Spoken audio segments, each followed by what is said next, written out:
మన దేశంలో ముస్లిం ప్రజలు ఎప్పుడు కూడా కాంగ్రెస్ కు అలాగే ప్రాంతీయ పార్టీలో లేదా బహుజనవాద పార్టీలకు దగ్గరగా ఉన్నట్లు చరిత్ర ఉంది.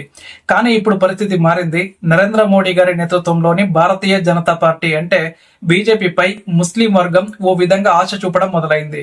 మన భారతదేశ రాజకీయాల్లో ముఖ్యంగా మతం, సమాజం, అభివృద్ధి ఈ మూడు పదాలు కూడా ఎప్పుడు కూడా కలిసే ఉంటాయి. అవి కలిసినప్పుడు ఆ రాజకీయం ఎంత శక్తివంతంగా మారుతుందో, ఓటర్లు ఎంత ఆలోచించి ఓటేస్తారో కూడా స్పష్టంగా తెలుస్తుంది. ఈ విషయం మామూలు విషయం కాదు అండ్ ఎవరు కూడా ఊహించలేదు కూడా. ఎందుకంటే బీజేపీపై ముస్లింలకు గతంలో చాలా నెగిటివ్ అభిప్రాయం ఉండేది అండ్ మొదటి నుంచి బీజేపీని హిందుత్వ పార్టీగానే చూసేవాళ్ళు. అలాగే మతపరమైన అంశాల్లో పక్షపాతం ఉంది అన్న అభిప్రాయాలు వారిలో బలంగా ఉండేవి. ముఖ్యంగా 2002 గుజరాత్ ఘటన తర్వాత మోడీ అంటేనే ముస్లింలలో భయం అలాగే అసంతృప్తి ఉండేది. అయితే ఇప్పుడు అదే ముస్లిం జనాభాలో కొంతమంది బీజేపీకి ఓటు వేయడం అలాగే మద్దతు ఇవ్వడం అనేది కొత్త చరిత్రగా నిలిచే పరిణామం.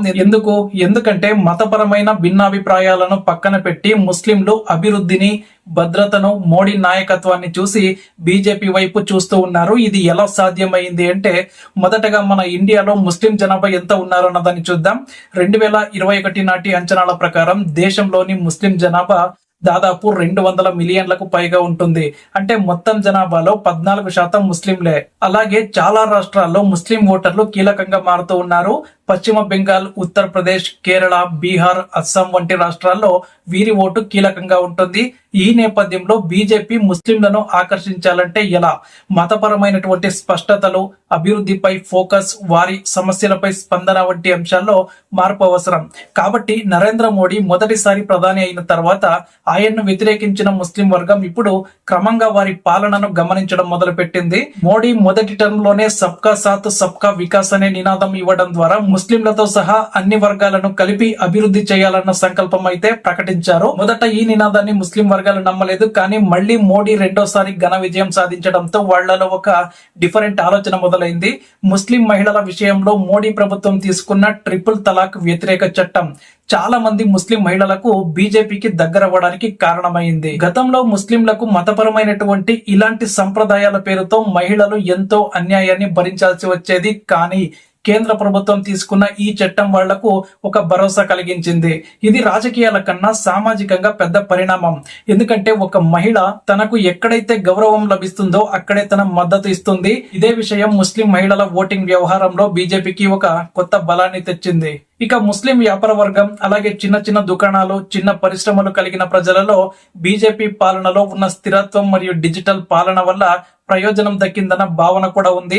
ముఖ్యంగా జిఎస్టి, ముద్రా యోజన, యూపీఐ లాంటి చర్యలు వ్యాపారులకు టెక్నాలజీపై ఆధారపడే వాతావరణాన్ని కలిగించాయి.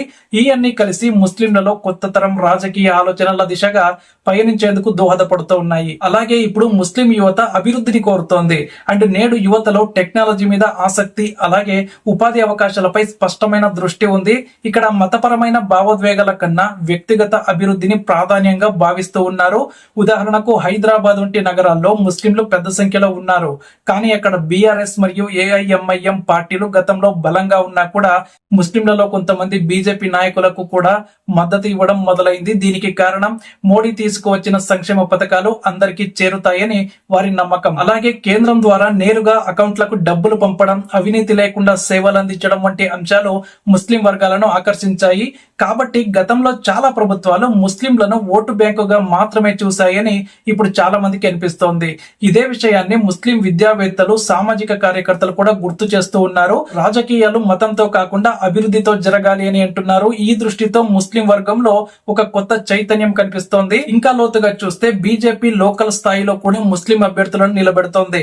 పంచాయతీ, మున్సిపల్ ఎన్నికల వరకు బీజేపీ ముస్లిం నాయకులను ముందుకు తెస్తూ వారి సామర్థ్యాన్ని వినియోగిస్తోంది. దీనివల్ల సమాజంలో చారిత్రక మార్పు జరుగుతూ వస్తోంది. 2024 సాధారణ ఎన్నికల్లో కొన్ని నియోజకవర్గాల్లో ముస్లింల ఓట్లు బీజేపీకి పడిన ఉదాహరణలు కూడా కనిపించాయి. ఉదాహరణకు ఉత్తరప్రదేశ్ లోని పశ్చిమ ప్రాంతాల్లో ఇది గమనించదగ్గ అంశం.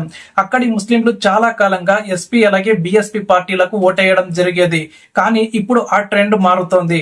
ఈ పరిణామాలపై రాజకీయ విశ్లేషకులు కూడా గమనిస్తున్నారు. ముస్లింలను బీజేపీ ఎలా ఆకర్షిస్తోంది అంటే అభివృద్ధి, మహిళల రక్షణ, పథకాల అమలు, ఉపాధి ఉపాధి అవకాశాలు అనే 4 అంశాలపై దృష్టి పెట్టడం వల్లనే అది సాధ్యమవుతోంది.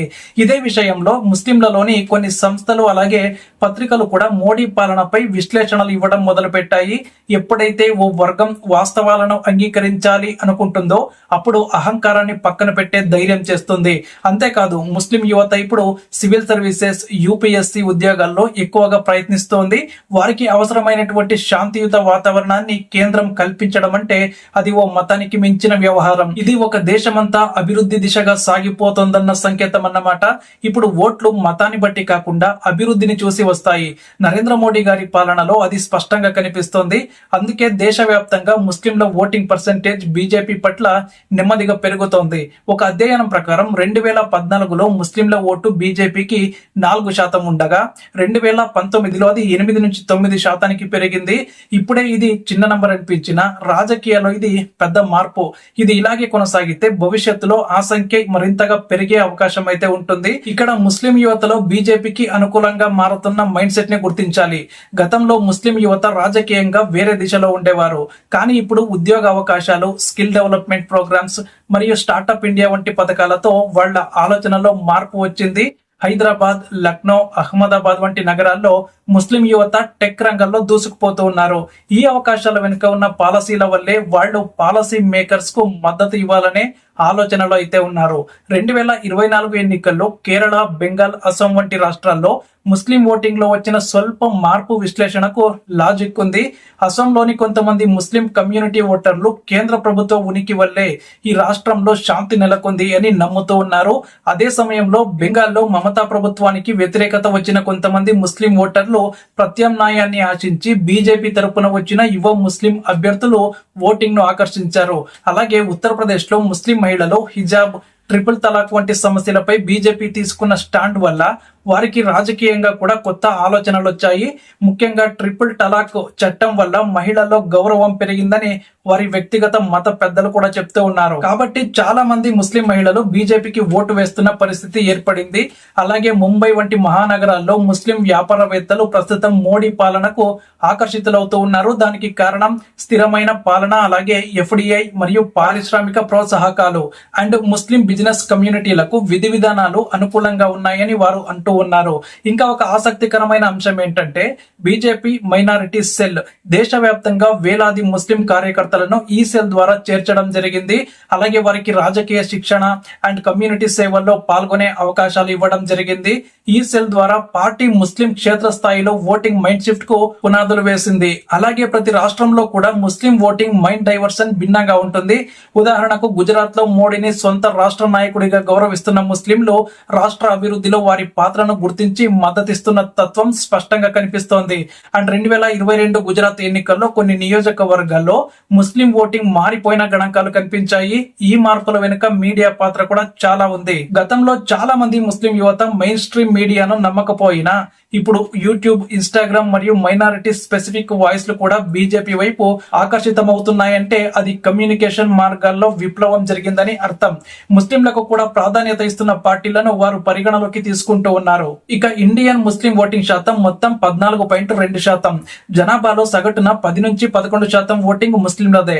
2014లో ఈ ఓట్లలో 8% మాత్రమే బీజేపీకి వచ్చాయని ఒక అంచనా. కానీ 2019లో ఇది 12% వరకు పెరిగింది. 2024లో కొన్ని రాష్ట్రాల్లో ఇది 16 నుంచి 18% పెరిగిందని మొదటిసారి వెలువడిన ఎగ్జిట్ పోల్స్ చెప్తూ ఉన్నాయి. ఇది సాధారణమైన మార్పు కాదు. ఇక రాజకీయంగా నాయకత్వ భవిష్యత్తు చూస్తే బీజేపీలోకి వచ్చిన ముస్లిం నాయకుల సంఖ్య గణనీయంగా పెరిగింది.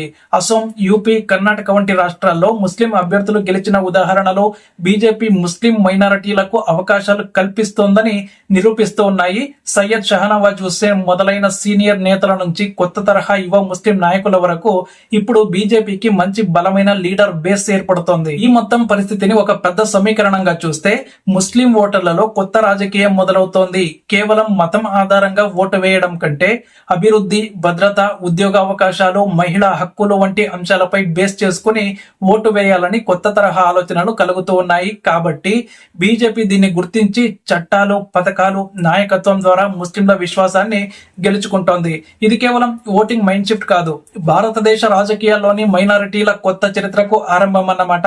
ఇది ఒక ప్రాసెస్ మాత్రమే, అండ్ ఇది ఇప్పుడే పూర్తవదు, కానీ ప్రారంభం మాత్రం స్పష్టంగా కనిపిస్తోంది. ముస్లిం ఓటర్ల మద్దతు ఇప్పుడు దశల వారీగా పెరుగుతోంది. ఇది దేశ రాజకీయ భవిష్యత్తుపై ప్రభావం చూపే కీలక పరిణామం. మీకేమనిపిస్తుందో ఖచ్చితంగా కామెంట్ చేయండి. అలాగే మన ఛానల్ ను సబ్స్క్రైబ్ చేసుకోండి.